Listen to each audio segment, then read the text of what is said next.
ഞങ്ങളുടെ DH ചാനലിൽ എട്ടാമത്തത് പുഞ്ചിരിച്ചുകൊണ്ടേ ഇരിക്കൂ എന്ന ചെറുകഥ ഒരു കുരലോപ്യമായി നിങ്ങൾക്ക് നൽകുന്നത് ഷഫ്ന എം. പുഞ്ചിരിച്ചുകൊണ്ടേ ഇരിക്കൂ എന്ന കഥ തുടങ്ങുന്നതിനു മുമ്പ് ഹാംലെറ്റ് എന്ന കഥാപാത്രത്തെക്കുറിച്ച് ഒരു ചെറിയ ബിൽഡപ്പ് കൊടുക്കുന്നത് നല്ലതാണ്.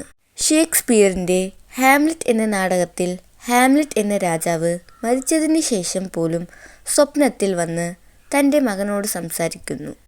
അതുപോലെ തന്നെ നമ്മുടെ കഥയിൽ നായകൻ പ്രകാശിൻ്റെ മകൻ അച്ഛൻ മരിച്ചതിന് ശേഷം സ്വപ്നത്തിൽ വന്ന് മകനോട് ഉപദേശങ്ങൾ പറയുന്നുണ്ടാകും. അതിനാലാണ് പ്രകാശ് അച്ഛൻ മരിച്ച ശേഷം അദ്ദേഹത്തിന് ഹാംലെറ്റ് എന്ന പേര് നൽകിയിരിക്കുന്നത്. പ്രകാശിൻ്റെ അച്ഛനായ ഹാംലെറ്റ് പ്രകാശിനു വേണ്ടി പെൺകുട്ടിയെ കണ്ടു. വിവാഹത്തിന് തീയതി നിശ്ചയിച്ച അടുത്ത ദിവസം തന്നെ ഹൃദയാഘാതം മൂലം മരിച്ചുപോയി. എന്നാൽ ജീവൻ വിടും മുമ്പ് നിശ്ചയ വിവാഹ തീയതിയിൽ തന്നെ വിവാഹം നിർബന്ധമായി നടക്കണമെന്ന് പറഞ്ഞിട്ടാണ് അദ്ദേഹം മരിച്ചത്. അദ്ദേഹത്തിൻ്റെ മരണത്തിന് ശേഷം 16-ാം ദിവസത്തെ കർമ്മങ്ങൾ കഴിഞ്ഞതിൻ്റെ അടുത്ത ദിവസം തന്നെ പ്രകാശിൻ്റെ അമ്മ വിവാഹോരുക്കങ്ങൾ ശ്രദ്ധിക്കാനും ആരംഭിച്ചു. കാരണം 16-ാം ദിവസത്തെ കർമ്മങ്ങൾ കഴിഞ്ഞ് അതേ രാത്രിയിൽ പ്രകാശിൻ്റെ അച്ഛൻ അവൻ്റെ സ്വപ്നത്തിൽ ഹാംലെറ്റായി വന്ന് മുമ്പ് പറഞ്ഞ തീയതിയിൽ കൃത്യമായി തന്നെ വിവാഹം നടക്കണം എന്നും അങ്ങനെ നടന്നില്ലെങ്കിൽ എന്തു സംഭവിക്കും എന്നും പറഞ്ഞു പോയിരുന്നു. വിവാഹ ഒരുക്കങ്ങൾ വൈകിയാൽ വരൻ്റെ അച്ഛനെ ഭാവി മരുമകൾ സ്വരൂപ തന്നെ കൊന്നു എന്ന തരത്തിലുള്ള അപവാദങ്ങൾ പറയും. പുച്ഛപ്രചരണ വിദഗ്ധർ സ്വരൂപയുടെ കുടുംബത്തെ അപമാനിക്കും. അതിനാലാണ് വിവാഹ ഒരുക്കങ്ങൾ ഉടൻ തന്നെ നടത്തണം എന്ന് ഹാംലെറ്റ് തൻ്റെ മകനോട് ഉപദേശിച്ചത്. പ്രകാശിൻ്റെ അച്ഛനായ ഹാംലെറ്റ് പറഞ്ഞത് അതുപോലെ തന്നെയായി സംഭവിച്ചു. അപവാദം പറയുന്നവർ അതേപോലെ സംസാരിക്കുകയും ചെയ്തു. ഇത് ചെവിയിൽപ്പെട്ടപ്പോൾ പ്രകാശ് വളരെ വേദനപ്പെട്ടു. പ്രകാശിൻ്റെ അച്ഛനായ ഹാംലെറ്റ് സ്വപ്നത്തിൽ വന്ന് പ്രകാശേ, നീ വീടിൻ്റെ മുൻവശത്ത് ഒരു ബ്ലോക്ക് വാർഡ് വെച്ച് വിവാഹ ഒരുക്കങ്ങളുടെ വിവരങ്ങൾ ദിവസേന എഴുതി വെക്കണം എന്ന് ഉത്തരവിട്ടു. പ്രകാശ് അതുപോലെ തന്നെ ചെയ്തു. ഗ്രാമവാസികളെയും വധുവായ സ്വരൂപയുടെ വീട്ടുകാരെയും അതിശയിപ്പിച്ചു. ഗ്രാമക്കാരുടെ സംസാരങ്ങൾ കേട്ട് സ്വരൂപയ്ക്ക് വിഷമം തോന്നിയെങ്കിലും പ്രകാശിൻ്റെ ഈ ബ്ലോക്ക് വാർഡ് സംവിധാനം അവർക്ക് ആശ്വാസമായി. അടുത്ത ദിവസം അന്നത്തെ വിവാഹ ഒരുക്കവുമായി പാചകക്കാരനെ ബുക്ക് ചെയ്യുന്ന കാര്യം ബ്ലോക്ക് വാർഡിൽ എഴുതിക്കൊണ്ടിരിക്കുമ്പോൾ അവൻ്റെ മൊബൈലിൽ ഒരു ഞെട്ടിക്കുന്ന സന്ദേശം വന്നു. ആ വാർത്ത സ്വരൂപയുടെ സ്വഭാവത്തെക്കുറിച്ചായിരുന്നു. അതായത് സ്വരൂപ സാധാരണയായി പുരുഷന്മാർക്ക് തന്നെ സ്പർശിക്കാൻ അനുവദിക്കുന്നവളാണെന്നും അവളെക്കുറിച്ച് ഇത്തരത്തിലുള്ള നിരവധി പരാതികൾ വിവരിക്കുകയാണെന്നും ആ സന്ദേശം അറിയിച്ചു. ആ സന്ദേശം സ്വരൂപയ്ക്ക് അറിഞ്ഞാൽ അവളും അവളുടെ കുടുംബവും ഭയപ്പെടുമല്ലോ എന്ന് ചിന്തിച്ച് പ്രകാശ് വളരെ ദുഃഖിച്ചു. അപ്പോൾ അവൻ്റെ അച്ഛനായ ഹാംലെറ്റ് മുമ്പ് പറഞ്ഞ ഒരു കാര്യം അവൻ്റെ മനസ്സിൽ ഓർമ്മയിൽ വന്നു. അതെന്തെന്നാൽ മനുഷ്യൻ്റെ ശരീരവും മനസ്സും, അത് പുരുഷനായാലും സ്ത്രീയായാലും, ചെറിയ ചെറിയ പിഴവുകൾ ചെയ്യുന്നത് സ്വാഭാവികമാണെന്ന് ഒരു ഉപദേശകനെപ്പോലെ തൻ്റെ അച്ഛൻ പറഞ്ഞത് അവൻ്റെ ചെവിയിൽ മുഴങ്ങുന്നതായി ഓർമ്മയായി. അത് 100% സത്യമാണെന്നും അത് തന്നെയാണ് താൻ വിശ്വസിക്കുന്നതെന്നും അദ്ദേഹം പറഞ്ഞിരുന്നു. അതേ ഭാവിയിൽ ആരുടെ സ്വഭാവത്തെക്കുറിച്ചായാലും വരുന്ന അപവാദം ഒരിക്കലും ചെവിയിൽ ഇട്ടു സൂക്ഷിക്കരുത്. അങ്ങനെ ചെയ്താൽ എല്ലാവരുടെയും സമാധാനം നശിക്കുമെന്ന് അവൻ്റെ അച്ഛൻ്റെ ഉപദേശം അവൻ്റെ ജീവിതത്തിൽ നടപ്പാക്കിയിരിക്കുന്നു. അപ്പോഴാണ് സ്വരൂപയിൽ നിന്നൊരു ഫോൺ കോൾ വന്നത്. പ്രകാശേ, എന്നെക്കുറിച്ച് തെറ്റായ സന്ദേശങ്ങൾ വന്നാൽ വിശ്വസിക്കരുത് എന്ന് സ്വരൂപ കരഞ്ഞുകൊണ്ട് പറഞ്ഞു. അതിനു പ്രകാശ് പറഞ്ഞു, സ്വരൂപ ആദ്യം കരച്ചിൽ നിർത്തൂ. എനിക്ക് വന്ന അതേ സന്ദേശം നിനക്കും അയച്ചിട്ടുണ്ടാകും. അതും എനിക്കെന്നെ പുതിയൊരു സിം വാങ്ങി സന്ദേശം അയക്കാൻ ഉപയോഗിച്ചിരിക്കുന്നു. അവനെ ഞാൻ നോക്കിക്കോളാം.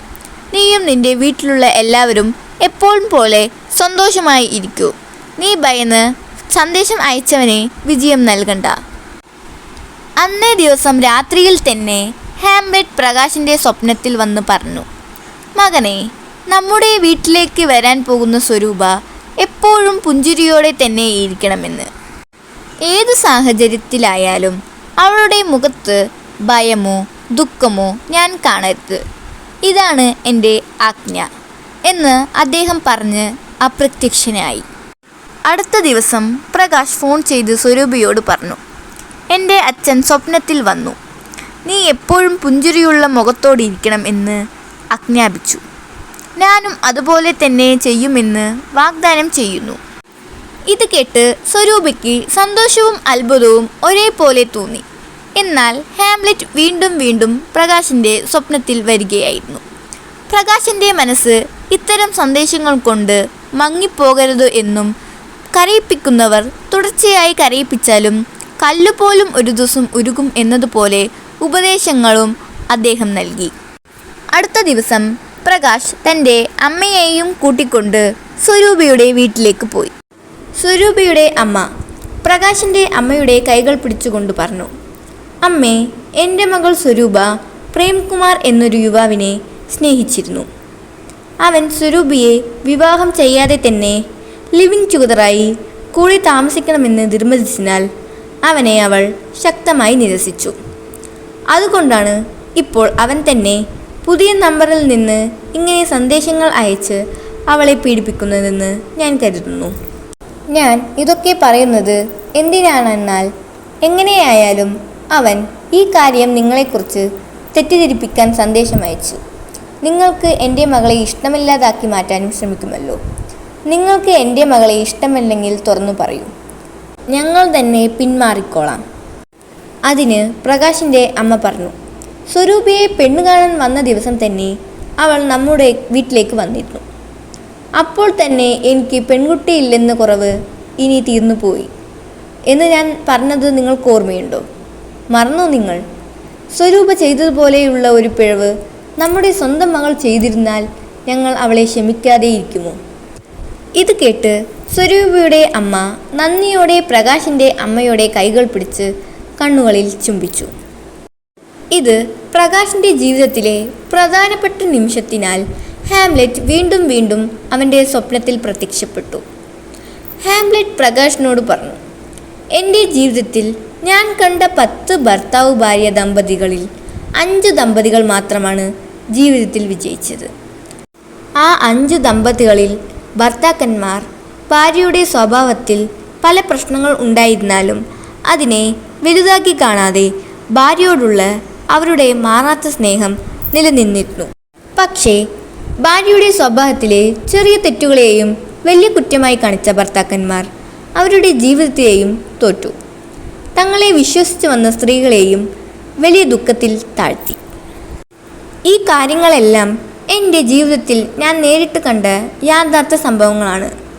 അതുകൊണ്ട് നീയും നിനക്ക് വരാനിരിക്കുന്ന സ്വരൂപയും നിങ്ങൾക്ക് ജനിക്കാനിരിക്കുന്ന സന്തതികളെയും സന്തോഷത്തോടെ ജീവിക്കണമെങ്കിൽ നീ എന്ത് ചെയ്യണമെന്ന് നീ തന്നെയാണ് തീരുമാനിക്കുന്നത്.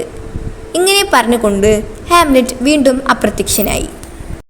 ഒരു അവധി ദിവസം പ്രകാശ് ഒരു ചെറിയ ഉറക്കമെടുത്തു. ആ ഉറക്കത്തിൽ വീണ്ടും ഹാംലെറ്റ് വന്ന് തൻ്റെ മകനോട് പറഞ്ഞു, മകനെ, ഒരു പെൺകുട്ടിയുടെ മേൽ ദൈവം ഏൽപ്പിച്ചിരിക്കുന്ന ഭാരങ്ങൾ ഒരു നിമിഷം ചിന്തിച്ചാൽ നമുക്ക് തന്നെ അത്ഭുതപ്പെടും. ഭർത്താവിനെ സന്തോഷത്തോടെ നിലനിർത്തുക, കുട്ടികളെ ജനിപ്പിച്ച് വളർത്തുക, അവർക്കൊരു നല്ല ജീവിതം ഒരുക്കി കൊടുക്കുക, പിന്നീട് അതേ കാര്യങ്ങൾ തന്നെ കൊച്ചുമക്കൾക്കായി ചെയ്യുക. ഇങ്ങനെ വലിയ വലിയ കാര്യങ്ങളാണ് ഈ സ്ത്രീകൾ ചെയ്യുന്നത്. ഇത്ര വലിയ ഉത്തരവാദിത്വങ്ങൾ നിറവേറ്റുന്ന ഈ മൃദുലമായ സ്ത്രീകളെക്കുറിച്ച് എത്ര വലിയ പരാതികൾ വന്നാലും അവയെ വലിയ കാര്യമായി കാണാതെ അവരുടെ മുഖത്തിലെ പുഞ്ചിരി മങ്ങാതെ നോക്കിക്കൊള്ളുന്നതിലാണ് ഒരു പുരുഷൻ്റെ യാഥാർത്ഥ വിജയം അടങ്ങിയിരിക്കുന്നത്. ചില കാരണങ്ങളാൽ ഒറ്റപ്പെടുന്ന സ്ത്രീകൾ പോലും ഈ എല്ലാ കാര്യങ്ങളും ചെയ്തുകൊണ്ട് ജോലി ചെയ്യാനും പോകുന്നത് കണ്ടപ്പോൾ ഞാൻ അത്ഭുതപ്പെട്ടിട്ടുണ്ട്. ഇത്രയും ഭാരങ്ങൾ വഹിക്കുന്ന ഈ സ്നേഹമുള്ള സ്ത്രീകളെ നമ്മൾ ആരാധിക്കുകയും അവരുടെ മുഖത്ത് പുഞ്ചിരി ഉണ്ടാക്കുകയും ചെയ്യുന്നതാണ് നിന്നെ പോലെയുള്ള പുതുമാപ്പിളന്മാരുടെ കടമ. ഞാൻ പറഞ്ഞ ഈ കാര്യങ്ങൾ നീയും മനസ്സിൽ വെച്ച് നിന്റെ മറ്റു സുഹൃത്തുക്കളോടും പറഞ്ഞു കൊടുക്കണം. ഇങ്ങനെ പറഞ്ഞ് അദ്ദേഹം തൻ്റെ വാക്കുകൾ അവസാനിപ്പിച്ചു. പ്രകാശ് സ്വരൂപയ്ക്ക് ഫോൺ ചെയ്തു. പ്രേംകുമാർ അയക്കുന്ന സന്ദേശങ്ങളെ ശ്രദ്ധിക്കേണ്ട, താനും അവ വായിക്കില്ലെന്നും പറഞ്ഞു. നിശ്ചയിച്ച ദിവസത്തിൽ പ്രകാശ് സ്വരൂപയുടെ വിവാഹം വിജയകരമായി നടന്നു. പ്രേംകുമാറിൻ്റെ സന്ദേശങ്ങളാൽ സ്വരൂപ മാനസികമായി ഏറെ ബാധിക്കപ്പെട്ടിരുന്നു എന്ന് പ്രകാശ് മനസ്സിലാക്കി. അവളെ സന്തോഷത്തോടെ നിലനിർത്തണമെന്ന് ലക്ഷ്യമാക്കി. സ്വരൂപയ്ക്ക് ഇഷ്ടമായിരുന്ന ആഹാ വേൾഡ് എന്ന പാചക ചാനൽ കണ്ടു പുതിയ വിഭവങ്ങൾ തയ്യാറാക്കി. പ്രകാശിനെയും സന്തോഷിപ്പിച്ചു. അതുപോലെ തന്നെ അവൻ്റെ അമ്മായിടത്തും നല്ല പേര് നേടി.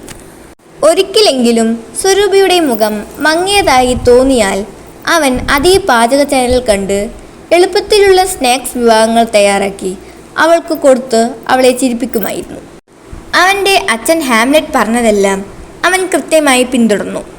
അതേസമയം കാരണമില്ലാതെ സ്വരൂപയെ പീഡിപ്പിച്ച പ്രേംകുമാറിന് ഒരു പാഠം പഠിപ്പിക്കണമെന്ന് അവൻ തീരുമാനമെടുത്തു. പ്രകാശിൻ്റെ സുഹൃത്തുക്കളെ വിളിച്ച് അവർ എല്ലാവരും കൂടി ഗ്രാമത്തിൽ ഒരു കെട്ടുകഥ പരത്തണമെന്ന് പറഞ്ഞു. അതനുസരിച്ച് പ്രകാശിനും സ്വരൂപയ്ക്കും സന്ദേശങ്ങൾ വന്ന ഫോൺ നമ്പർ സൈബർ ക്രൈം ഡിപ്പാർട്ട്മെൻറ്റിന് കൈമാറിയെന്നും അവർ ആ സന്ദേശങ്ങൾ അയച്ച ആളെ കണ്ടെത്തിയെന്നും ഉടൻ തന്നെ സൈബർ ക്രൈം ഓഫീസർമാർ ആ ആളെ അറസ്റ്റ് ചെയ്തുമെന്നും പ്രകാശും അവൻ്റെ സുഹൃത്തുക്കളും ഒരു കെട്ടുകഥ പരത്തി. മുളയെ മുള കൊണ്ട് തന്നെ എടുക്കണം എന്നതുപോലെ തന്നെയായിരുന്നു ഇത്. ഇവർ പരത്തിയ കെട്ടുകഥ ഗ്രാമമെങ്ങും പരന്ന് ഒടുവിൽ പ്രേംകുമാറിൻ്റെ കുടുംബാംഗങ്ങളുടെ ചെവിയിൽ എത്തി. അവർ ഭയന്ന് അലമുറയിട്ടു. പ്രേംകുമാർ വീട് വിട്ടുകൂടി. എന്നാൽ പ്രേംകുമാറിനെ ജയിലിലാക്കണമെന്ന് പ്രകാശിൻ്റെ ഉദ്ദേശമല്ല. ഇങ്ങനെ മണ്ടത്തരം നിറഞ്ഞ സന്ദേശങ്ങൾ അയച്ച് മറ്റുള്ളവരുടെ മനസ്സ് എത്ര വേദനിക്കുമെന്നത് അവൻ മനസ്സിലാക്കണം എന്നായിരുന്നു അവൻ്റെ ഉദ്ദേശം. അതുകൊണ്ട് തന്നെ പരാതിപ്പെടുത്താതെ ഇങ്ങനെ ഒരു നാടകമൊരുക്കി. അതേസമയം ഇവിടെ തൻ്റെ പ്രിയപ്പെട്ട ഭാര്യ സ്വരൂപയെ സന്തോഷത്തോടെ നിലനിർത്തുന്നതിലും പ്രകാശ് കുറവൊന്നും വരുത്തിയിരുന്നില്ല. പ്രകാശിൻ്റെ അച്ഛൻ ഹാംലെറ്റായി വന്ന് തൻ്റെ മകനോട് സംസാരിച്ചുവെങ്കിലും തൻ്റെ ഭാര്യയെക്കുറിച്ച് ഇതുവരെ ഒന്നും പറഞ്ഞിരുന്നില്ല. ഒരു ദിവസം പ്രകാശിൻ്റെ അമ്മ മകനോട് ചോദിച്ചു, പ്രകാശേ, നിൻ്റെ അപ്പൻ ഓംലെറ്റ് എന്നെക്കുറിച്ച് ഒന്നും ചോദിക്കാറില്ലേ സ്വാമി? ഹാംലെറ്റ് എന്ന് പറയാൻ അറിയാതെ ഓംലെറ്റ് എന്ന് പറഞ്ഞത് കേട്ട് സ്വരൂപ ചിരിച്ചുകൊണ്ടിരുന്നു. അവൾ ഒരു കുഞ്ഞുപോലെ ചിരിക്കുന്നതു പ്രകാശും അവൻ്റെ അമ്മയും ആസ്വദിച്ചു. പ്രകാശ് തൻ്റെ അമ്മയോട് പറഞ്ഞു, അമ്മ, അത് ഓംലെറ്റ് അല്ലമ്മ, ഹാംലെറ്റാണ്. അതിന് അമ്മ പറഞ്ഞു, അത് എന്ത് പേരായാലും പോകട്ടെ, എന്നെക്കുറിച്ച് ഒരു വാക്ക് പോലും ചോദിക്കാത്ത ആളിൻ്റെ പേര് എങ്ങനെയായാലും എന്താ? ഈ തമാശ കേട്ട് സ്വരൂപയ്ക്ക് ചിരി അടക്കാൻ പറ്റിയില്ല. അതിനെ പിടിച്ച് പ്രകാശ് കൂടി തമാശകൾ തുടങ്ങുകയായിരുന്നു.